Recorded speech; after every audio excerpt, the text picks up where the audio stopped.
شروع کرتا ہوں اللہ تعالیٰ کے نام سے جو بڑا مہربان نہایت رحم والا ہے۔ رسول کریم صلی اللہ علیہ وسلم نے حجۃ الوداع میں جب سر کے بال منڈوائے تو سب سے پہلے ابو طلحہ رضی اللہ تعالی عنہ نے آپ کے بال لیے تھے۔ صحیح بخاری حدیث نمبر 171۔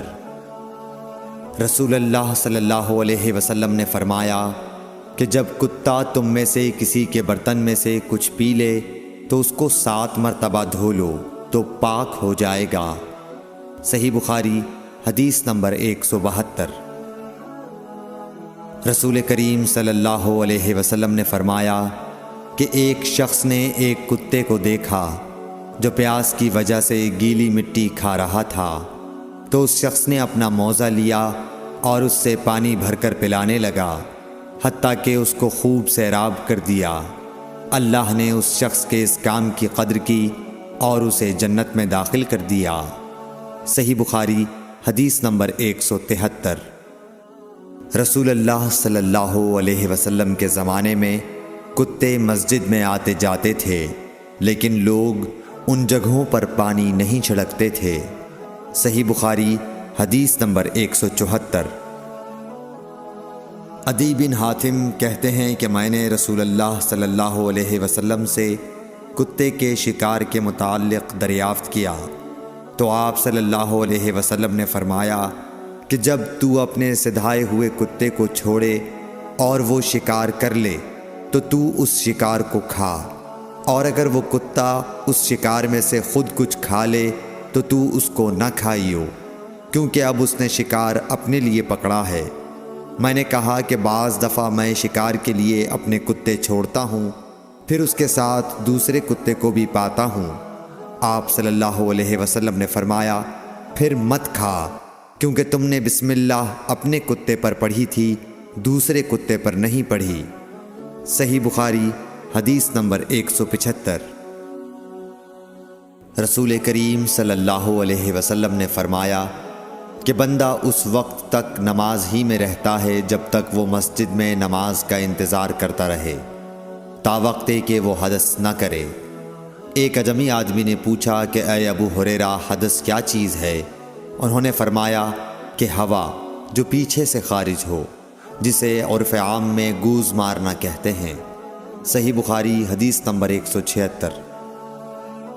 رسول اللہ صلی اللہ علیہ وسلم نے فرمایا کہ نمازی نماز سے اس وقت تک نہ پھرے جب تک ریح کی آواز نہ سن لے یا اس کی بو نہ پا لے۔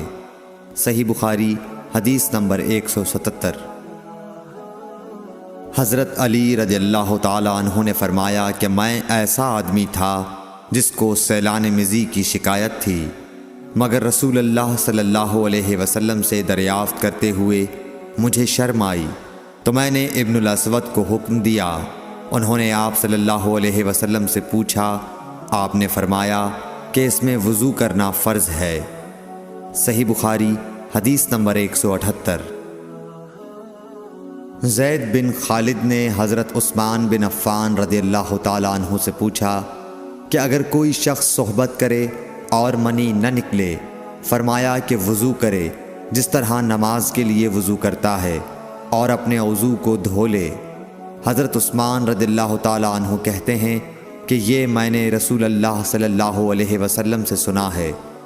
زید بن خالد کہتے ہیں کہ پھر میں نے اس کے بارے میں حضرت علی، زبیر، طلحہ اور ابی بن کعب رضی اللہ عنہم سے دریافت کیا، سب نے اس شخص کے بارے میں یہی حکم دیا۔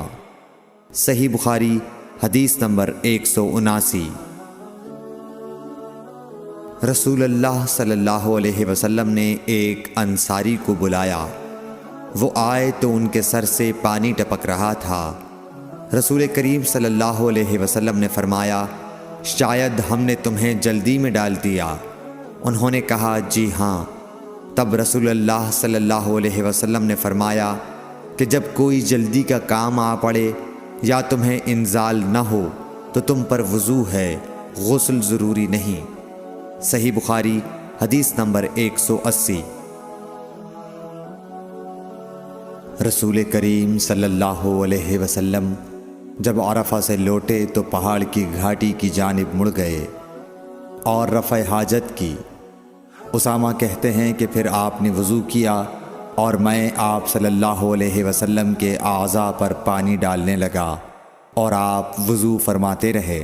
میں نے کہا یا رسول اللہ، آپ اب نماز پڑھیں گے؟ آپ نے فرمایا نماز کا مقام تمہارے سامنے یعنی مزدلفہ میں ہے، وہاں نماز پڑھی جائے گی۔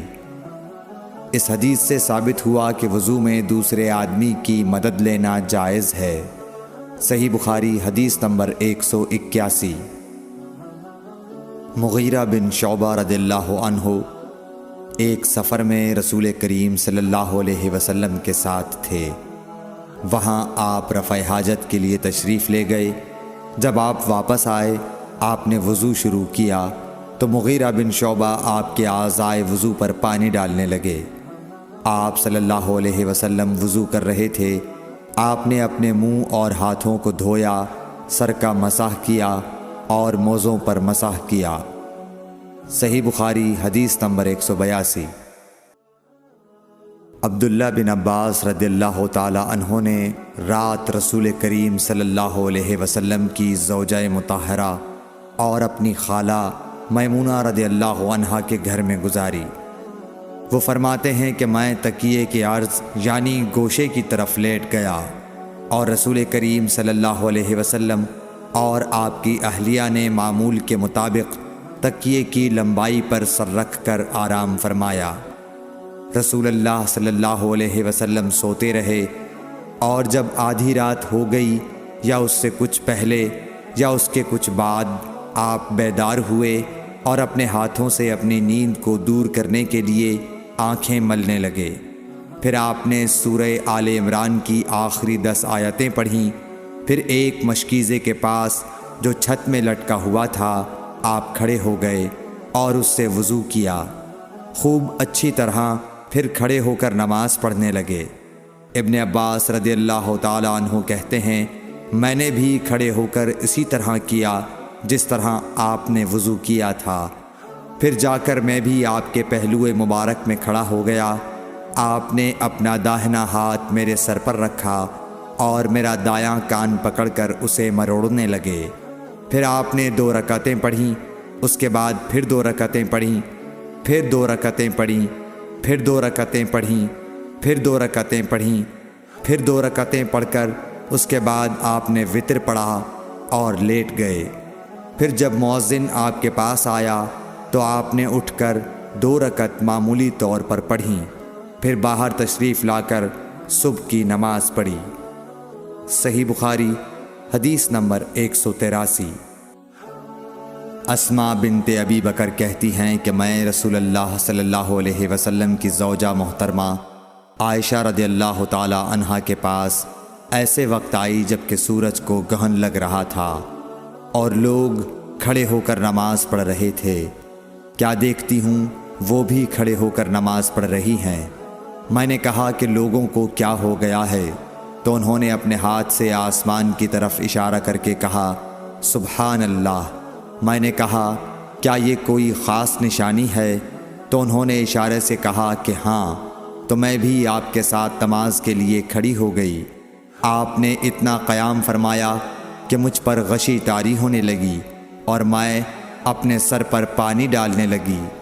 جب رسول اللہ صلی اللہ علیہ وسلم نماز سے فارغ ہوئے تو آپ نے اللہ کی حمد و ثنا بیان کی اور فرمایا آج کوئی چیز ایسی نہیں رہی جس کو میں نے اپنی اس جگہ نہ دیکھ لیا ہو، حتیٰ کہ جنت اور دوزخ کو بھی دیکھ لیا، اور مجھ پر یہ وحی کی گئی ہے کہ تم لوگوں کو قبروں میں آزمایا جائے گا، دجال جیسی آزمائش یا اس کے قریب قریب۔ راوی کا بیان ہے کہ میں نہیں جانتی کہ اسماء نے کون سا لفظ کہا۔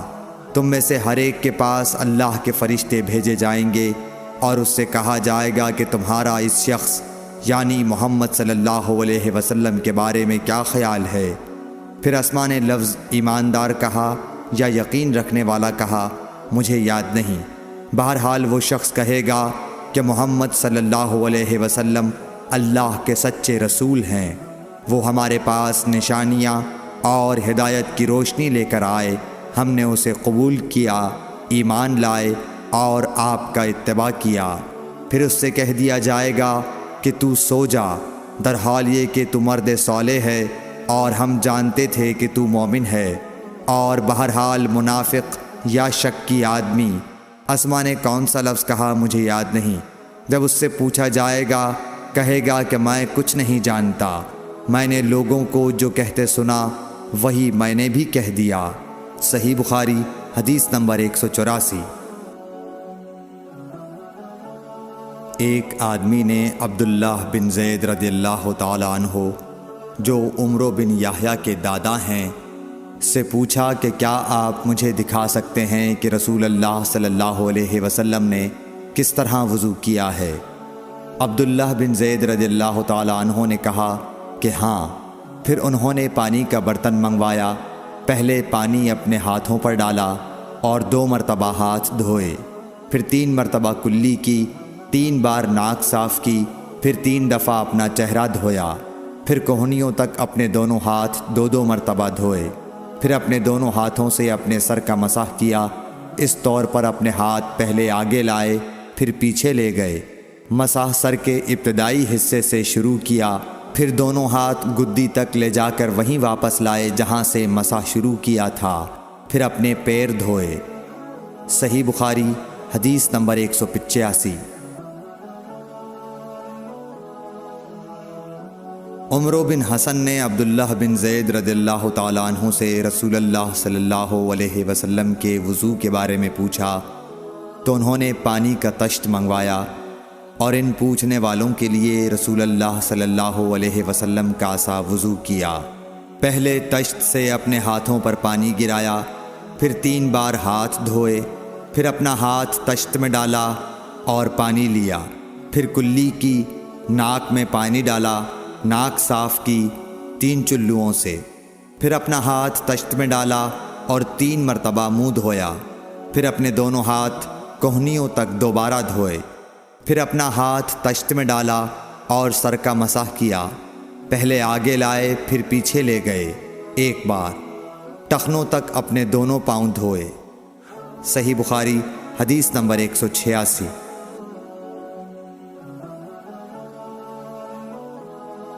ابو جحیفہ رضی اللہ تعالیٰ عنہ کہتے تھے کہ ایک دن رسول اللہ صلی اللہ علیہ وسلم ہمارے پاس دوپہر کے وقت تشریف لائے تو آپ کے لیے وضو کا پانی حاضر کیا گیا، جس سے آپ نے وضو فرمایا۔ لوگ آپ کے وضو کا بچا ہوا پانی لے کر اسے اپنے بدن پر پھیرنے لگے۔ آپ نے ظہر کی 2 رکعتیں ادا کیں اور عصر کی بھی 2 رکعتیں، اور آپ کے سامنے آڑ کے لیے ایک نیزہ تھا۔ صحیح بخاری حدیث نمبر 187۔ ابو موسیٰ اشعری رضی اللہ تعالیٰ عنہ کہتے ہیں کہ نبی کریم صلی اللہ علیہ وسلم نے ایک پیالہ منگوایا جس میں پانی تھا، اس سے آپ نے اپنے ہاتھ دھوئے اور اسی پیالے میں منہ دھویا اور اسی میں کلی فرمائی، پھر فرمایا تو تم لوگ اس کو پی لو اور اپنے چہروں اور سینوں پر ڈال لو۔ صحیح بخاری حدیث نمبر 188۔ محمود بن ربی جب چھوٹے تھے تو رسول اللہ صلی اللہ علیہ وسلم نے انہی کے کنویں کے پانی سے ان کے منہ میں کلی ڈالی تھی، اور عروہ نے اسی حدیث کو مسور وغیرہ سے بھی روایت کیا ہے، اور ہر ایک راوی ان دونوں میں سے ایک دوسرے کی تصدیق کرتے ہیں کہ جب رسول اللہ صلی اللہ علیہ وسلم وضو فرماتے تو آپ کے بچے ہوئے وضو کے پانی پر صحابہ رضی اللہ عنہم جھگڑنے کے قریب ہو جاتے تھے۔ صحیح بخاری حدیث نمبر 189۔ صائب بن یزید کہتے تھے کہ میری خالہ مجھے نبی کریم صلی اللہ علیہ وسلم کی خدمت میں لے گئیں اور عرض کیا کہ یا رسول اللہ، میرا یہ بھانجا بیمار ہے۔ آپ صلی اللہ علیہ وسلم نے میرے سر پر اپنا ہاتھ پھیرا اور میرے لیے برکت کی دعا فرمائی، پھر آپ نے وضو کیا اور میں نے آپ کے وضو کا بچا ہوا پانی پیا، پھر میں آپ کی کمر کے پیچھے کھڑا ہو گیا اور میں نے مہر نبوت دیکھی جو آپ کے مونڈھوں کے درمیان ایسی تھی جیسے چھپر کھٹ کی گھنڈی یا کبوتر کا انڈا۔ صحیح بخاری حدیث نمبر 190۔ عبداللہ بن زید رضی اللہ تعالی عنہ نے وضو کرتے وقت برتن سے پہلے اپنے دونوں ہاتھوں پر پانی ڈالا، پھر انہیں دھویا، پھر دھویا، یا یوں کہا کہ کلی کی اور ناک میں ایک چلو سے پانی ڈالا اور 3 مرتبہ اسی طرح کیا، پھر 3 مرتبہ اپنا چہرہ دھویا، پھر کوہنیوں تک اپنے دونوں ہاتھ 2 بار دھوئے، پھر سر کا مسح کیا، اگلی جانب اور پچھلی جانب کا، اور ٹخنوں تک اپنے دونوں پاؤں دھوئے۔ پھر کہا کہ رسول اللہ صلی اللہ علیہ وسلم کا وضو اسی طرح ہوا کرتا تھا۔ صحیح بخاری حدیث نمبر 191۔ عبداللہ بن زید رضی اللہ تعالی عنہ سے رسول کریم صلی اللہ علیہ وسلم کے وضو کے بارے میں پوچھا تو عبداللہ بن زید رضی اللہ عنہ نے پانی کا ایک تشت منگوایا، پھر ان لوگوں کے دکھانے کے لیے وضو شروع کیا۔ پہلے تشت سے اپنے ہاتھوں پر پانی گرایا، پھر انہیں 3 بار دھویا، پھر اپنا ہاتھ برتن کے اندر ڈالا، پھر کلی کی اور ناک میں پانی ڈال کر ناک صاف کی 3 چلوؤں سے 3 دفعہ، پھر اپنا ہاتھ برتن کے اندر ڈالا اور اپنے منہ کو 3 بار دھویا، پھر اپنا ہاتھ برتن کے اندر ڈالا اور دونوں ہاتھ کوہنیوں تک 2 بار دھوئے، پھر سر پر مسح کیا، اس طرح کہ پہلے آگے کی طرف اپنا ہاتھ لائے، پھر پیچھے کی طرف لے گئے، پھر برتن میں اپنا ہاتھ ڈالا اور اپنے دونوں پاؤں دھوئے۔ دوسری روایت میں ہم سے موسیٰ نے ان سے وہیب نے بیان کیا کہ آپ نے سر کا مسح 1 دفعہ کیا۔ صحیح بخاری حدیث نمبر 192۔ رسول کریم صلی اللہ علیہ وسلم کے زمانے میں عورت اور مرد سب ایک ساتھ ایک ہی برتن سے وضو کیا کرتے تھے، یعنی وہ مرد اور عورتیں جو ایک دوسرے کے محرم ہوتے۔ صحیح بخاری حدیث نمبر 193۔ حضرت جابر رضی اللہ تعالی عنہ کہتے تھے کہ رسول کریم صلی اللہ علیہ وسلم میری مزاج پرسی کے لیے تشریف لائے۔ میں بیمار تھا، ایسا کہ مجھے ہوش تک نہیں تھا۔ آپ نے وضو کیا اور اپنے وضو کا پانی مجھ پر چھڑکا تو مجھے ہوش آ گیا۔ میں نے عرض کیا، یا رسول اللہ، میرا وارث کون ہوگا؟ میرا تو صرف ایک کلالہ وارث ہے۔ اس پر آیت میراث نازل ہوئی۔ صحیح بخاری حدیث نمبر 194۔ ایک مرتبہ نماز کا وقت آ گیا تو جس شخص کا مکان قریب ہی تھا وہ وضو کرنے اپنے گھر چلا گیا، اور کچھ لوگ جن کے مکان دور تھے رہ گئے، تو رسول کریم صلی اللہ علیہ وسلم کے پاس پتھر کا ایک لگن لایا گیا جس میں کچھ پانی تھا، اور وہ اتنا چھوٹا تھا کہ آپ اس میں اپنی ہتھیلی نہیں پھیلا سکتے تھے، مگر سب نے اس برتن کے پانی سے وضو کر لیا۔ ہم نے حضرت انس رضی اللہ عنہ سے پوچھا کہ تم کتنے نفر تھے؟ کہا 80 سے کچھ زیادہ ہی تھے۔ صحیح بخاری حدیث نمبر 195۔ رسول کریم صلی اللہ علیہ وسلم نے ایک پیالہ منگوایا جس میں پانی تھا، پھر اس میں آپ نے اپنے دونوں ہاتھوں اور چہرے کو دھویا اور اسی میں کلی کی۔ صحیح بخاری حدیث نمبر 196۔ عبداللہ بن زید کہتے ہیں کہ رسول کریم صلی اللہ علیہ وسلم ہمارے گھر تشریف لائے۔ ہم نے آپ صلی اللہ علیہ وسلم کے لیے تانبے کے برتن میں پانی نکالا، اس سے آپ نے وضو کیا، 3 بار چہرہ دھویا، 2 بار ہاتھ دھوئے اور سر کا مسح کیا، اس طرح کہ پہلے آگے کی طرف ہاتھ لائے، پھر پیچھے کی جانب لے گئے اور پیر دھوئے۔ صحیح بخاری حدیث نمبر 197۔ حضرت عائشہ رضی اللہ تعالی عنہا نے فرمایا کہ جب رسول کریم صلی اللہ علیہ وسلم بیمار ہوئے اور آپ کی بیماری زیادہ ہو گئی تو آپ نے اپنی دوسری بیویوں سے اس بات کی اجازت لے لی کہ آپ کی تیمارداری میرے ہی گھر کی جائے۔ انہوں نے آپ کو اجازت دے دی۔ ایک روز رسول کریم صلی اللہ علیہ وسلم دو آدمیوں کے درمیان سہارا لے کر گھر سے نکلے۔ آپ کے پاؤں کمزوری کی وجہ سے زمین پر گھسٹتے جاتے تھے۔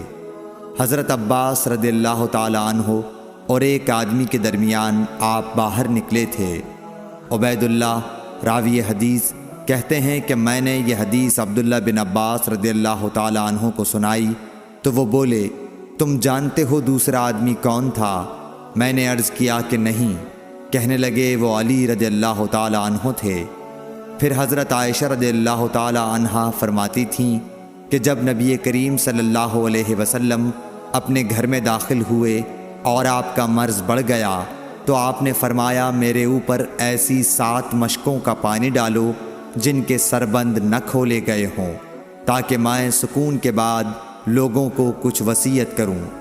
چنانچہ آپ کو حضرت حفصہ رسول اللہ صلی اللہ علیہ وسلم کی دوسری بیوی کے لگن میں جو تانبے کا تھا بٹھا دیا گیا، اور ہم نے آپ پر ان مشکوں سے پانی بہانا شروع کیا۔ جب آپ ہم کو اشارہ فرمانے لگے کہ بس اب تم نے اپنا کام پورا کر دیا تو اس کے بعد آپ لوگوں کے پاس باہر تشریف لے گئے۔ صحیح بخاری حدیث نمبر 198۔ عمرو بن یحییٰ نے اپنے باپ یحییٰ کے واسطے سے بیان کیا، وہ کہتے ہیں کہ میرے چچا بہت وضو کیا کرتے تھے، یا یہ کہ وضو میں بہت پانی بہاتے تھے۔ ایک دن انہوں نے عبداللہ بن زید رضی اللہ تعالی عنہ سے کہا کہ مجھے بتلائیے رسول اللہ صلی اللہ علیہ وسلم کس طرح وضو کیا کرتے تھے۔ انہوں نے پانی کا ایک تشت منگوایا، اس کو پہلے اپنے ہاتھوں پر جھکایا، پھر دونوں ہاتھ 3 بار دھوئے، پھر اپنا ہاتھ تشت میں ڈال کر پانی لیا اور ایک چلو سے کلی کی اور 3 مرتبہ ناک صاف کی، پھر اپنے ہاتھوں سے ایک چلو پانی لیا اور 3 بار اپنا چہرہ دھویا، پھر کوہنیوں تک اپنے دونوں ہاتھ 2 بار دھوئے، پھر ہاتھ میں پانی لے کر اپنے سر کا مسح کیا، تو پہلے اپنے ہاتھ پیچھے لے گئے، پھر آگے کی طرف لائے، پھر اپنے دونوں پاؤں دھوئے، اور فرمایا کہ میں نے رسول کریم صلی اللہ علیہ وسلم کو اسی طرح وضو کرتے دیکھا ہے۔ صحیح بخاری حدیث نمبر 199۔ رسول کریم صلی اللہ علیہ وسلم نے پانی کا ایک برتن طلب فرمایا تو آپ کے لیے ایک چوڑے منہ کا پیالہ لایا گیا جس میں کچھ تھوڑا پانی تھا۔ آپ نے اپنی انگلیاں اس میں ڈال دیں۔ انس کہتے ہیں کہ میں پانی کی طرف دیکھنے لگا، پانی آپ کی انگلیوں کے درمیان سے پھوٹ رہا تھا۔ انس کہتے ہیں کہ اس ایک پیالہ پانی سے جن لوگوں نے وضو کیا وہ 70 سے 80 تک تھے۔ صحیح بخاری حدیث نمبر 200۔